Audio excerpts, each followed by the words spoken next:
국민의힘당 쪽에서도 정말 기가 막힌 일이 하나 발생을 했습니다. 그것은 한국철도공사하고 관련돼 있는 일인데요. 여러분 다 아시는 것처럼 얼마 전에 윤석열 후보 캠프에서 새로운 아이디어 지방 유세를 발표를 했지요. 그것은 무궁화 열차 내량을 이제 임대를 해서 그 무궁화 열차를 타고, 지금은 뭐 완행 열차라고 볼 수 있지요. 초고속 급행 열차가 KTX 산천이 따로 있으니까 이제 무궁화 열차가 한때는 우리나라의 최고로 빠른 열차이긴 했습니다만 지금은 상대적으로 완행이다 볼 수 있겠는데, 이제 이 무궁화 열차를 설 연휴가 끝난 직후부터 이제 타고 전국을 누비면서 이제 공약도 발표하고 정책도 발표하고 이렇게 하겠다고 딱 발표를 한 겁니다. 저는 그 아이디어를 처음 듣는 순간 이거 눈에 띄는 아이디어인데 이제 이렇게 생각을 했던 건데요. 제 생각과 민주당의 이재명 캠프 생각이 비슷했던 모양입니다. 민주당이 이재명 후보 캠프 사람들도 아이고 야 저런 거 우리가 먼저 해야 되는데 국민의힘한테 빼앗겼네. 그렇게 탄식만 하고 끝난 것이 아니라 코레일에게 계약한 그 전후 사장에 관한 자료 좀 내놔보시오. 집권 여당이 코레일을 이제 압박을 한 겁니다. 그러자 코레일이 이틀 뒤에 국민의힘과 무궁화호 열차 임대 계약을 맺은 고객 마케팅 단장을 자회사로 좌천 발령을 낸 겁니다. 마케팅 단장을. 정말 상식적으로는 납득이 되지 않습니다. 어떤 회사든 마케팅 담당 실무 책임자가 해야 될 일이 뭡니까? 그렇습니다. 외부에 있는 고객들하고 부지런히 계약을 맺어서 이 자기 회사의 매출을 올려야지요. 이거 하라고 있는 자리가 마케팅 단장입니다. 그런데 마케팅 단장이 계약을 해서 매출을 올려놨더니 좌천을 시켜요? 아니 코레일의 지금 그 경영진들은 정신이 있는 사람들입니까? 없는 사람들입니까? 이게 말입니까? 뭐 된장입니까? 옳거니 그 계약 상대가 야당이니까 그런 거겠지. 완전 반대로 만약 그 계약 담당자가 마케팅 단장이라고 하는 이가 더불어민주당하고 무궁화 계약을 맺었으면은 아마 승진을 시켰을 겁니다. 승진도 했을 겁니다. 지금 부사장쯤 가 있을까요? 너무 잘했어. 이렇게 기특한 일을. 누구 아이디어야? 자네가 아이디어 냈나? 근데 야당하고 무궁화 열차 내량 임대 계약을 맺으니까 처음에는 매출을 올렸으니까 뭐 하고 그냥 넘어가려고 했을 겁니다. 그런데 더불어민주당에서 자료를 내놔라 이러고 압박을 하니까 뜨거라 해가지고 자료를 내놓기 전에 먼저 좌천을 시킨 겁니다.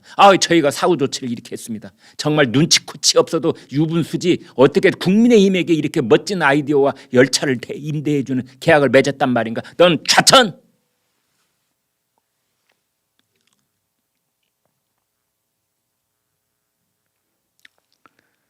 정말 기가 막힌 일이 아닐 수가 없는데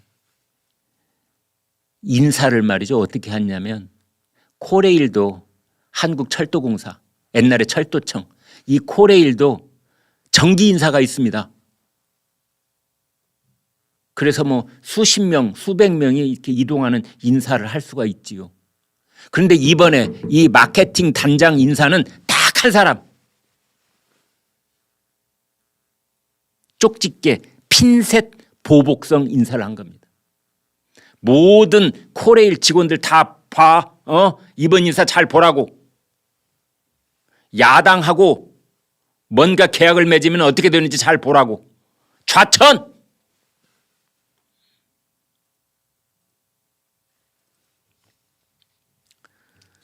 코레일이 형식적으로는 최근에 발생한 사고에 책임을 물어서 문책성 인사를 한 것이다. 이렇게 얘기를 했는데요. 그게 코레일의 해명입니다. 최근에 탈선 사고가 있었는데 그 문책성 인사를 당한 것이다. 이게 또 이제 논란이 되고 있는 겁니다. 왜냐?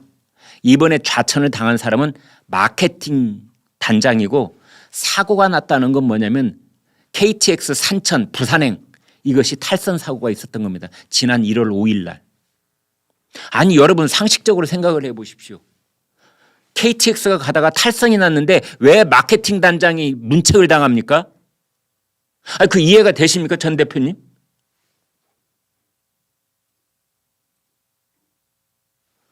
아무튼 이 코레일이 그걸 이제 해명이라고 해서 지금 코레일 사장이 나승희 사장입니다. 국민의힘에서 나승희 사장한테 뭐 해명을 여러 차례 요구를 하고 듣고 있는 것 같아요. 그 일만 있었던 것이 아니고 한수원에서 이 기획본부장이 또 원전이 얼마나 안전한 에너지이고 그 또 안정적으로 전기를 공급할 수 있는 에너지인가 뭐 이런 쪽에다가 국회 보고서를 냈다가 그 한수원 기획본부장도 바로 자회사로 좌천 인사 이렇게 당했습니다. 문재인 정권 참 특징이 여러 가지가 있는데 눈 하나 깜짝 안 하고 이렇게 한수원, 뭐 코레일 이렇게 공공기관을 마치 지 호주머니에 들어있는 공깃돌이라 되듯이 아무렇게나 마구 주물러대는 겁니다.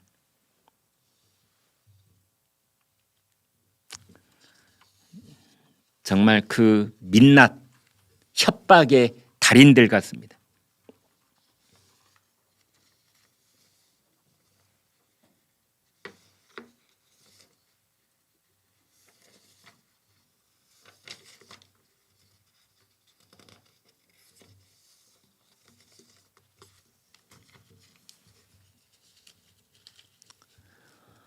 오늘이 28일인데요. 뭐 31일 날 이제 뭐 사자 토론이 있느냐, 뭐 2월 3일 날 뭐 토론이 있느냐, 사자가 아니고 양자 토론이냐, 뭐 오늘 아침에 나온 얘기는 삼자 토론 얘기까지 나오고 있는데 거기에 대해서 말씀을 드리겠습니다. 이 내막을요 이렇게 보셔야 됩니다. 큰 줄거리를 이렇게 보셔야지 어떤 단발성 뉴스만 보면은 앞뒤 맥락에 대해서 그 흐름을 놓칠 수가 있거든요. 원래는 이렇게 되어 있습니다. 이재명 쪽에서 말솜씨야 이재명 따라올 사람이 없지 내가 우리나라 정치인 중에 아마 톱일걸 이렇게 생각을 하고 윤석열 후보를 자꾸 건드리는 겁니다. 우리 토론하자고 TV 토론하자고. 윤석열 후보는 뭐 지지율도 1등을 달리고 있고 그래서 TV 토론 필요성을 전혀 이제 못 느끼고 있기 때문에 거기 이제 못 들은 척하거나 반응을 보이지 않았습니다. 그런데 이재명 후보가 가는 곳마다 TV 토론 얘기를 꺼내는 겁니다. TV 토론 하자고 그러는데 윤석열 후보 쪽에서 아무런 반응을 보이고 있지 않다느니 뭐 이런 식으로. 그래서 TV 토론이라는 프레임을 가지고 이재명 후보가 윤석열 후보를 압박을 하는 겁니다. 마치 이재명 후보가 가지고 있는 정책과 공약은 국민들한테 지지를 받는 매우 훌륭한 것인데 윤석열 후보 쪽에는 뭐 공약 뭐 이런 것도 별 볼 일이 없고 특히 부인과 장모 이런 가족 리스크도 많기 때문에 TV 토론에 나오지 못하는 거 아니냐. 이런 식의 메시지를 은연중에 국민들한테 전파를 하면서 TV 토론이라는 이 프레임을 가지고 윤석열 후보를 압박을 해온 겁니다. 그러자 윤석열 후보가 더 이상 못 참겠다. 그래 하자. 이렇게 됐던 겁니다. 그래 이재명 당신이 원한다면 그래 1대1로 내가 대응을 해줄게. 이제 이렇게 됐던 거거든요. 그래서 두 사람이 하기로 한 겁니다. 처음부터 뭐 심상정과 안철수를 제외시키려고 그랬던 것이 아니라 이재명 후보가 자꾸 찌르니까 옆구리를 찌르니까 귀찮아 죽겠네. 그래 하자고. 이제 이렇게 된 거예요. 나 불리하지 않아. 내가 상대해 줄게. 링 위에 올라오라고. 그래 같이 한번 하자고. 이제 이랬던 거거든요.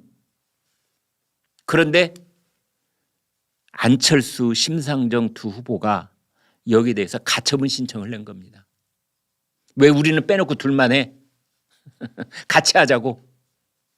안철수 후보 쪽에서는 내 지지율이 2자릿수야 이 사람들아 이거고 심상정 후보 쪽에서는 우리 당 소속 의원이 5명이 넘어 6명. 그러면 관련 법규에 따라서 우리도 당연히 TV 토론에 함께할 자격이 있어. 이제 이런 이유를 가지고 법원에다가 방송금지 가처분 신청을 낸 겁니다. 이것을 법원이 인용해 준 겁니다. 양자 토론하지 말고 사자 토론해야 돼. 이렇게.